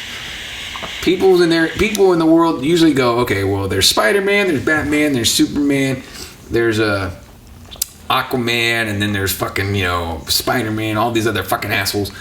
Nobody would ever say, oh, and Deadpool. Most people don't even know what Deadpool really is, or his origins, or what he's about, or any of that shit. But now he's on the big screen. It's amazing. It's incredible that movie's there. And you know what? I haven't seen it. Setting records. I haven't seen it. I still haven't seen it. You know why? Setting records confined to this room. Setting records for R-rated movie. They cleaned up. And it's such a good movie. It's such a good movie. Well, it sounds bad, but I'm hoping to God that somebody puts a really good bootleg on the fucking interwebs so I can watch it, because unfortunately Clint, that's another thing, man, you guys got to realize is that I can't go in public. And the reason why I can't go in public is because it's just, you ever try to go to public with a headache? You ever try to go into public hurting? It's just not fun. You can't deal with other people. You don't have the patience. You know, because you're already pissed off and in pain. And pain makes you a very cranky motherfucker. And I try so hard to be nice. I really do. I really fucking do. But, you know, it's just hard, man. It's hard when you're in pain all the time. You know, you just want relief. You know, and another thing before we go is, like, I want to mention that, you know, I really want to give a big shout out to, you know, Brandon Borg and Ernie, George Galindo, Billy Jack, all the boys at the shop, all my Ink Master family. You know, I mean, Nico Hurtado and Dave Tevenol. I mean, you guys have gone above and beyond reaching out to me and checking in on me and seeing how I'm doing, and it's something that you guys didn't have to do. I mean, I know that we're associates and we're friends when it comes to the industry we work in, but you going out of your way just to shoot a quick 5-minute text to just see how I'm doing, I mean, it means the world to me. I mean, those little things like that are really what give me the strength to move on. I mean, Joey Hamilton, for like a week there, every day was contacting me. He's like, let me know when you're ready to talk. Let me know when you're ready to talk.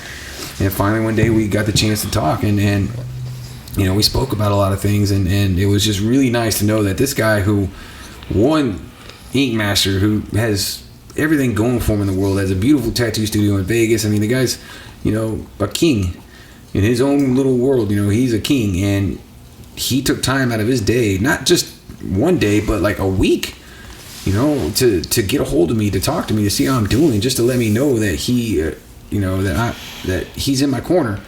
I mean, that is just unbelievable how much that can really affect somebody and help them get over what they're getting over. And another thing too is like this kind of sickness brings to light a lot of people that you think are your friends. Like I had two major people in my life no more than a year and a half ago. One who I was very, very much in love with, and I haven't heard a thing from him. Nothing. Not a hey, I heard you're sick, I hope you're better, or anything. It's just like these petty little differences that we had against each other, and they're willing to let that stop us from this. What if I was gonna die? What if I die from this? And then the last words we said to each other were out of anger a long time ago. I'm sorry, but I mean, I have a lot of people out there that I'm not the happiest with, but if I find out that they're going through something like this, and it doesn't matter what our problems or differences were before, what really matters is that person means something to me, that they were a part of my life, and I love them. And it just goes to show that, like, you never really know who's in your corner and who's not. And, it broke my heart. Like, I lost two major people in my life, and I don't want to say their names, but they know who they are. And they were people that I really thought were going to be, there for me. And they're not. And it's fucked up, because I know that if it was the other way around, I'd be there for them. Like, without question. Like, the moment that I heard that they were upset, or they were, or not upset, but the moment I heard that they were sick, I would be there. Right. Even if they didn't want me there, if they're like, Clint, go home, I'd be like, all right, well then I'm just going to go down the street and get a hotel room, and I'll still be here. I'm just that way. Like, it doesn't matter what anybody's done to me. If a life-threatening, situation comes about, then all that petty bullshit is out the window. Yeah. It really is. Yeah. So what if we had a bad breakup? So what if, I didn't turn out to be the man that you wanted, or you had, better,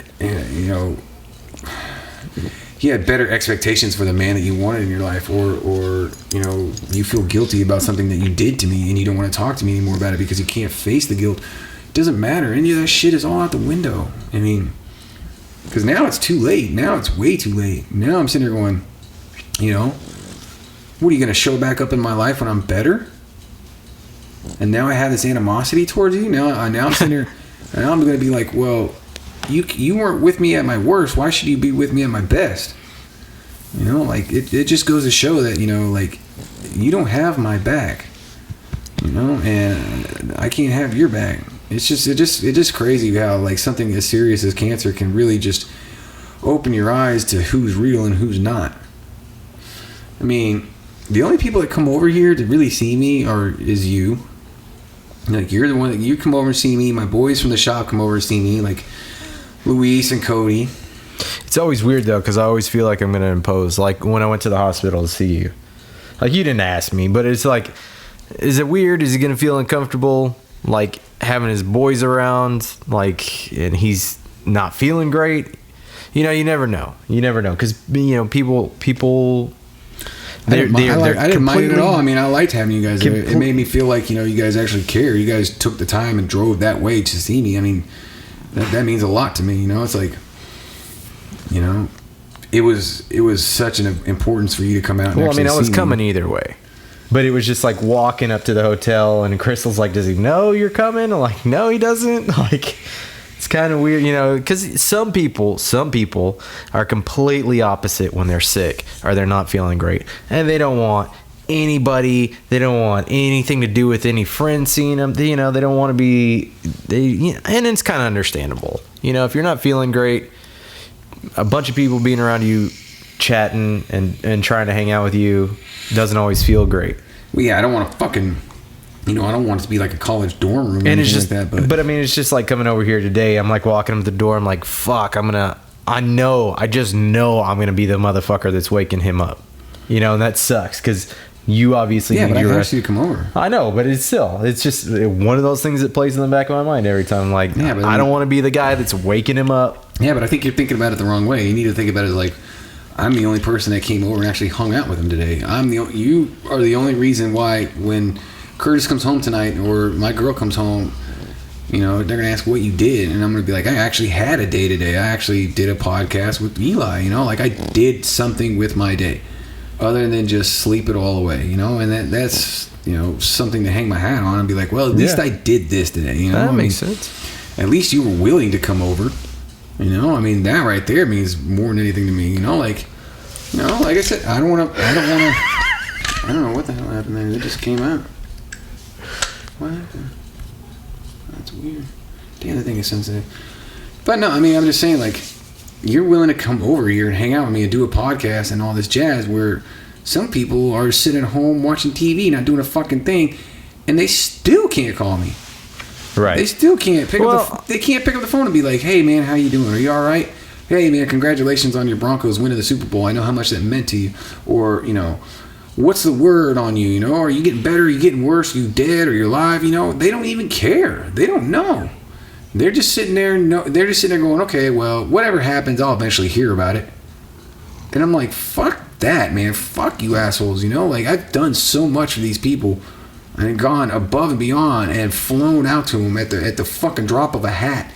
And anything they needed, anything that they could possibly need, I would do for them. Whether they asked or not. Right.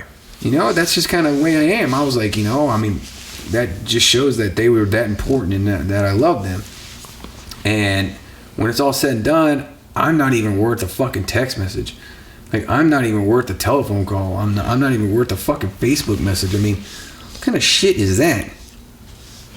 You know? It sucks, but I completely understand what you're saying because, man, I've been there, not with cancer, but with several other things throughout my adult life, I would say. You know, people that I grew up with just not being there. Variations on certain things. Everything sucks whenever it comes to a problem and you expect somebody to be there for you because they're your boy and they're not. Yeah. The only difference that I really, you know, am stressing right now is like that there's a chance that this doesn't work out well for me. And then they're going to live the rest of their life knowing that they had many opportunities to talk to me and now they can't. And now I'm just gone. And of course they're going to blame me. Of course they're going to be like, oh, well, now I go to conventions and things like that. And there's people who don't like me because of what I did. You know, and it's just like, that's not my fault. That's not going to be my fault. It's not going to be my fault. I didn't go out and fucking campaign and say that you were this asshole or any of this bullshit. You know, it's like, you did it to yourself. I mean, that's really all it is. You did it to yourself. I mean, I don't know what to say. I mean, you know, like, I don't want to mention any names, but you know, earlier this last week, you know, a fan brought up the fact that they noticed that one person was at my side and the other person wasn't, and they just mentioned it. And I thought I had a great response. I was like, well, I mean, life takes us down different roads, and unfortunately, this is one of those examples, you know. Life took, you know, me and this person down one way, and it took the other person a different way. And I was like, I don't talk to that person anymore. I don't know if they know I'm sick. I don't know if they care if I'm sick. Because I just don't know them anymore. They're a stranger to me. And then I get a phone call chewing my ass out. Like, literally chewing my ass out because of the fact that of what was said on social media, like it was my fault. and I was told to leave them alone and to stay out of their life, and that I should be ashamed for how I'm making them look. And I'm like, the whole time I'm sitting there going, wow, you are just the devil. You're the fucking devil if you're going to sit there and actually think that you have a case to where you're going to yell at me for what I said, which I thought was completely polite, and you're going to argue with me about what was said rather than the bigger picture, which is like, I got cancer, I'm dying. I am dying from cancer, and the only thing you actually care about is your name in social media standards. Like, and fuck the both of you from me. He didn't say it's not fair. It's not fair. He didn't say that, but fuck both of you. It's not. You're gonna choose somebody out when they're in the fucking hospital, when they're fucking down and out. Fuck you. Plain and simple. Well, I mean, yeah. He didn't say that. I did. It's just, it's like, I don't have that. I don't have that in me. I don't have that soulless attitude to where I could just yell at somebody because of the fact that someone said something about me based on a condition that the other person was in. Because everybody on the planet knows, if they know me, they know you, and they know that we were really good friends, if not more, and that we were together all the fucking time. We posted things together. We did things together. We actually teamed up and helped other people that were in positions like mine that were suffering, and we went out of our way to help them. And now when it happens to me, I'm not asking for money. I'm not asking for a handout. I'm not asking for anything, except for maybe a text message, maybe a fucking moment of your day to say, hey, heard about what's happening, and I want you to know that all the shit that happened between us doesn't mean a damn thing, that I still love you and care about you, and I hope to God that you get better.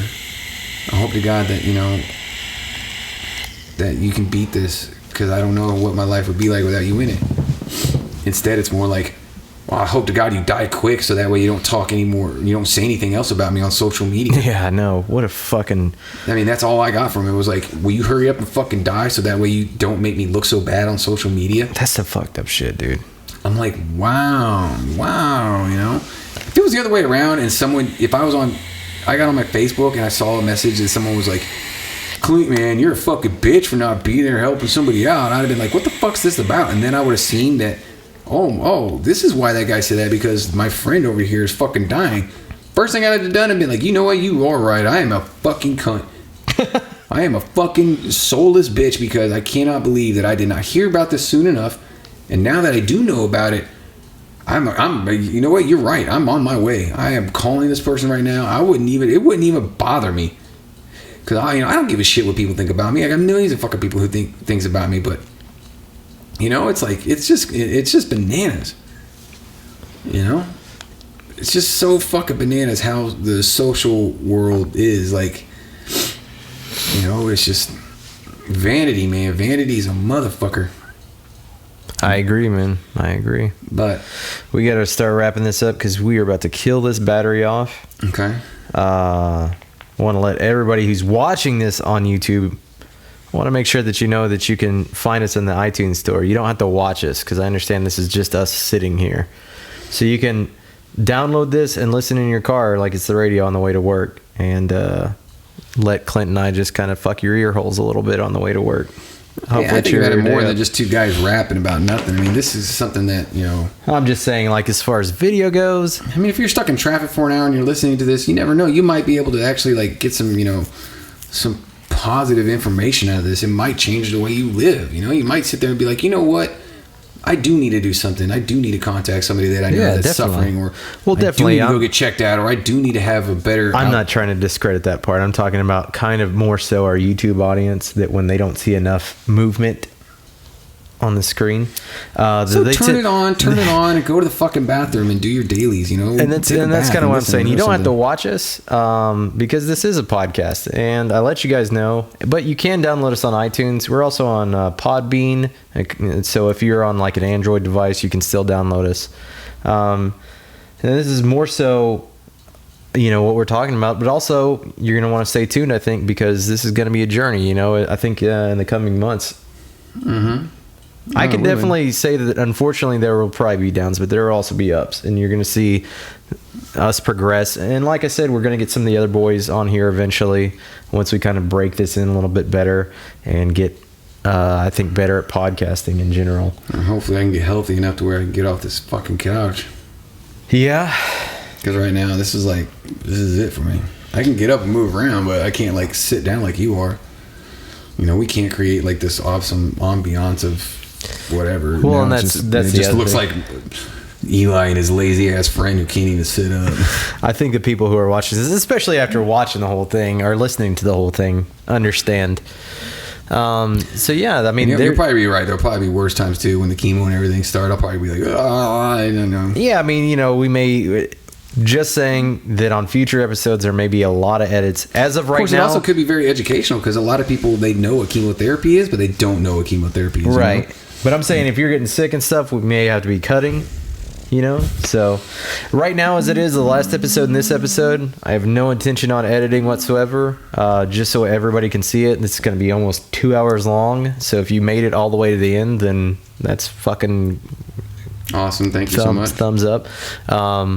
But I do think you'll enjoy this better if you just listen to the iTunes podcast. If you can only listen to us and watch it through YouTube and you stuck it out all the way through, that's kind of incredible. And thank you. Make sure you tell your friends. Make sure you go to the GoFundMe page and tell your friends about that as well. Yeah, it's GoFundMe.com/Clint's Cancer Battle. And then also, like I said before, check him out on Instagram at Art of the Hawk, and I am Raven's End. You can also find us, well, just go check those out. You can find all the websites and the Facebook pages and I think all the Twitter accounts, because I have a Twitter account, Needle Boys has a Twitter account, you have a Twitter account. Mm-hmm. And so there's a Needle Boys Instagram account too that I mostly repost stuff right now, just because Needle Boys is kind of right here. So yeah, make sure you check us out, and you're gonna want to stay tuned. So we'll see you guys in a week, 2 weeks, as soon as we can get these things out, because just like last time, we don't know what's gonna happen and what's gonna come up in life. Yeah, we're just kind of flying by the seat of our pants, but hopefully as the months go along, we'll get more uniformed with this and get this thing rocking and rolling. Yeah, cool. But I mean, I enjoy it. I mean, like I said, it gives me something to do during the day, something that I actually can do besides. Well, yeah. Now that I know that, I mean, I'll be bugging you a little bit more. Yeah, well, I mean, I figured I could help you with this, and then if I can, man, I'm gonna start getting on the screen, screenwriting plays, and just do whatever I can. You know, I mean, this is just an opening. You know, you got to think about things positively. Yeah, this sucks, and I wish it didn't happen. Sure do miss tattooing and drawing and creating, but at the same time, maybe I was supposed to be doing something different now, and you know, the good Lord, if He wants you to do something like that, He's gonna put you on the path, whether you want to be on it or not. So I just got to figure out what it is I need to be doing, and I'm going to start doing it. But if you guys need anything, man, if you guys have any questions about, any kind of cancer, or if you're suffering like I am and you need more help, or, if you want the opinion of somebody that's going through it rather than a doctor, hit me up.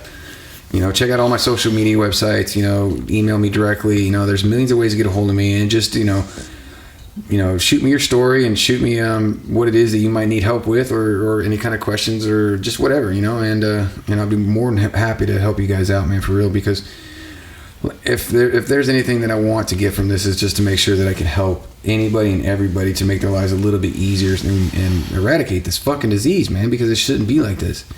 If you're having any kind of problems, whether it's, constant diarrhea, or you can't handle your food right, or if you think it's one thing or another, do yourself a solid and go get checked out. Don't be embarrassed, man. Don't be embarrassed. It doesn't take much. And, that one little moment of you getting checked out could very well save you a lifetime of pain like I'm in right now. Believe me. All right. So just keep that in mind, guys. Okay. So are we 86 in here? Are we out of here? Yeah, we're out. Thanks, guys. All right. So until next time, guys.